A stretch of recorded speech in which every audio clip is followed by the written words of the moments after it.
अगर डायरेक्ट उसने हत्या नहीं किया है लेकिन इनडायरेक्टली उसका हाथ है। 200 250 करोड़ का एक बैच 150 करोड़ का बेचा है और कहता है कि हम शिक्षा माफिया नहीं है।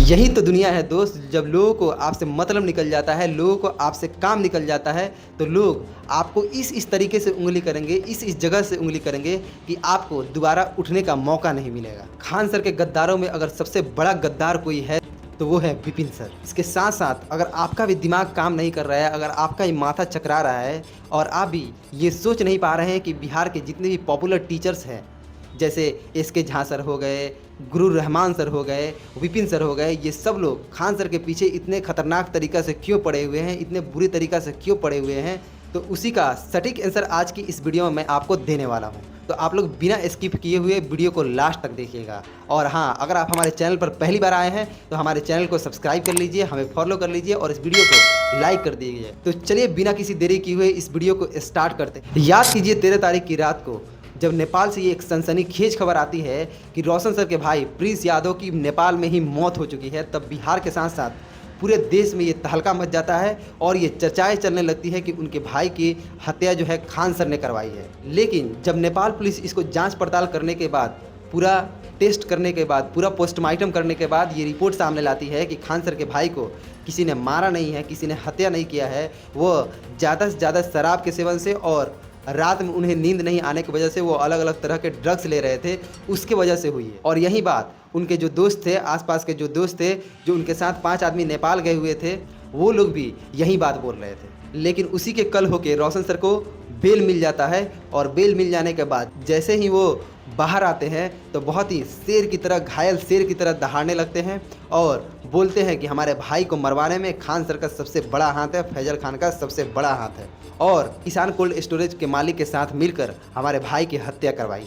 और फिर रोशन सर एक प्रेस कॉन्फ्रेंस करते हैं और उसमें ये बोलते हैं, हम सनातनी हिंदू हैं, हमें अपने धर्म में सत्यवादिता, निर्भुता, साधुता बनाया जाता है और मैं सत्य के साथ रहूंगा।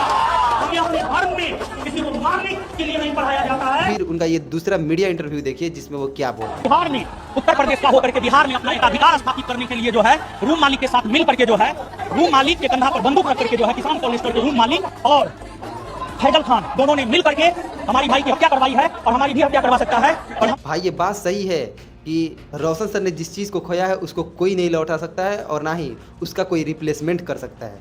और मुझे लगता है कि शिक्षक ना ही किसी जाति धर्म विशेष का होता है और ना ही वो किसी राज्य विशेष का होता है। और हमें अपने शिक्षकों को कभी भी जाति धर्म विशेष में और ना ही राज्य विशेष में बांटना चाहिए। और ये सारे लोग जब रोशन सर के घर पे जाते हैं तो वहाँ पे बहुत ही अलग अलग तरह का, बहुत ही अनाप शनाप वाला बयान देते हैं खान सर के बारे में। और ये सारे टीचर उसी चीज़ को आगे बढ़ाते हुए दिखाई देते हैं जो काम गोदी मीडिया कर रही थी, जो काम मनीष कश्यप कर रहा था, जो काम बिहार के कई पत्रकार कर रहे थे, जैसे हिंदू मुस्लिम वाली राजनीति, राज्य पॉलिटिक्स, ये सब कुछ जो कि कहीं से भी सही नहीं था। और रोशन सर के भाई प्रिंस यादव का इस दुनिया से जाना बहुत ही दुख की बात है, बहुत ही क्षति की बात है। और इस दुख की घड़ी में हम सब लोग रोशन सर के साथ खड़े हैं। लेकिन अगर आपके पास किसी प्रकार का सबूत है कि प्रिंस यादव की हत्या खान सर ने ही करवाई है तो उसको आप सामने लाइए ना। सिर्फ बयानबाजी क्यों कर रहे हैं? खान सर के ऊपर जाकर FIR कीजिए ना कि हमारे भाई प्रिंस यादव की हत्या इन्हीं ने करवाई है। क्योंकि अभी तक जितना भी जांच हुआ है, जितना भी जांच पड़ताल हुआ है या फिर पोस्टमार्टम हुआ है नेपाल पुलिस के द्वारा जो भी जांच किया गया है, वहाँ पे किसी भी तरह का कोई भी लिंक नहीं सामने आया है कि कोई दूसरा आदमी प्रिंस यादव की हत्या करवाई है। आप ही बताइए कि अगर आपके घर पे आपके पड़ोसी से झगड़ा हो जाए और आपके घर पे कोई बिना किसी वजह के आपके घर पे कोई पथराव करने लगे तो आप क्या चुपचाप खड़े होकर तमाशा देखते रहिएगा? आपको तो जो करना होगा कीजिएगा। तो यहाँ पर तो खान सर के इतना बड़ा कोचिंग इंस्टीट्यूट है, इतना बड़ा कोचिंग का बात था, तो वो कैसे नहीं जाकर FIR करते? देखिए, ये सब को छोड़कर अब आते हैं डायरेक्ट मुद्दे पे। सबसे पहले बात करते हैं विपिन यादव सर के बारे में। विपिन सर के बारे में आपको याद होगा जब मुखिया का इलेक्शन पड़ा हुआ था तो विपिन सर का सारा काम चौपट हो गया था और उनके राजनीति में आने की वजह से ना ही उनके ऑफलाइन में स्टूडेंट आ रहे थे, ना ही ऑनलाइन में स्टूडेंट आ रहे थे।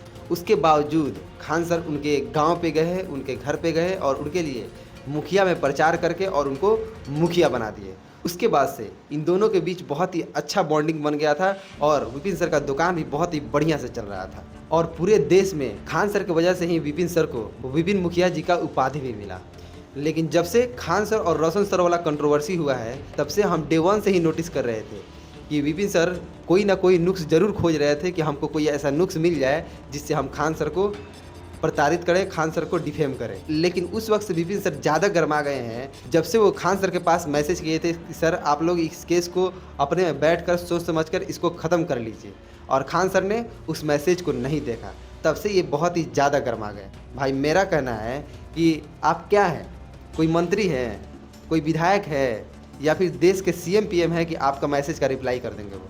और रही बात व्हाट्सएप चैट की दिखाने की, तो क्या आपको नहीं लगता है कि विपिन सर जब विधायकी में खड़े हुए थे तो उस वक्त वो खान सर के पास मैसेज किए होंगे, खान सर के पास कॉल किए होंगे उनको अपने इलेक्शन में बुलाने के लिए, और उस वक्त विपिन सर ये मीडिया में आके बोल भी रहे थे कि खान सर भी आएंगे हमारे प्रचार के लिए। आपने उस वक्त व्हाट्सएप का चैट क्यों नहीं दिखाया? और अब जब खान सर चारों तरफ से फंस गए हैं, चारों तरफ से उलझ गए हैं, तो आप खान सर से किए गए चैट को दिखा रहे हैं मीडिया में आकर।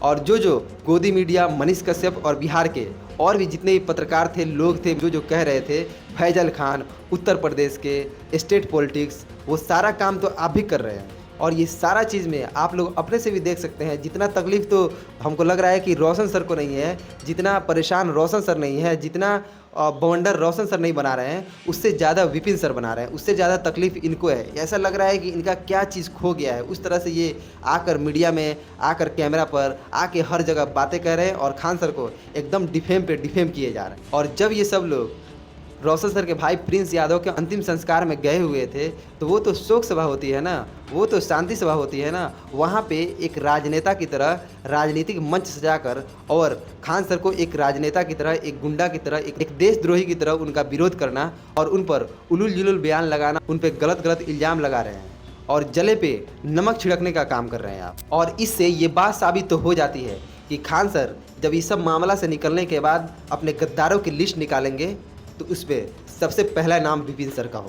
और बात रही बाकी और टीचरों की, तो इसमें से कोई कह रहा है कि खान सर को जेल कर देना चाहिए और उनको फांसी कर देना चाहिए, और कोई कह रहा है कि उन पर ध्यान बनाए रखिएगा, उन पर नज़र बनाए रखिएगा, नहीं तो कहीं वो देश छोड़ के ही नहीं चले जाएंगे। अरे अगर उनको देश छोड़ के जाना रहता तो वो भी ध्रुव राठी की तरह, विराट कोहली की तरह, अदर सेलिब्रिटी की तरह जाकर दूसरे कंट्री में, दूसरे देश में जाके बस गए होते और अपना अच्छा खासा लाइफ जी रहे होते। लेकिन वो बिहार में आए और बिहार में सस्ता हॉस्पिटल खोले, सस्ता कोचिंग खोले और उसमें हज़ारों के हज़ारों लोगों का इलाज होता है, हज़ारों के हज़ार बच्चे उनके कोचिंग में पढ़ते हैं और IAS, IPS और भी बहुत सारे अधिकारी JEE नीट का भी तैयारी करते हैं। लेकिन आप लोग तो पॉलिटिकल पार्टी की तरह खान सर के साथ पॉलिटिक्स खेल रहे हैं और आप लोग किसी तरह से चाह रहे हैं कि खान सर का कोचिंग बंद हो जाए और ये सब लोगों का जो भी टीचर है इनका दुकान अच्छा खासा चलने लगे और खान सर का जितना भी स्टूडेंट है वो सब लोग इनके पास आकर और अपना पढ़ना स्टार्ट कर दें। किसी को रोशन सर से मतलब थोड़े है, ये सारे टीचर अपने अपने फ़ायदे के लिए, अपने अपने मतलब के लिए खान सर का विरोध कर रहे हैं और रोशन सर को सपोर्ट कर रहे हैं। बाकी इस मामले पर और इन सारे टीचरों के बारे में आप क्या सोचते हैं, आप कमेंट बॉक्स में बताइए। और हाँ, वीडियो को शेयर करके दूसरों के पास पहुँचाइए ताकि सबको ये बातें पता लग सके, सबको ये चीज़ें मालूम हो सके।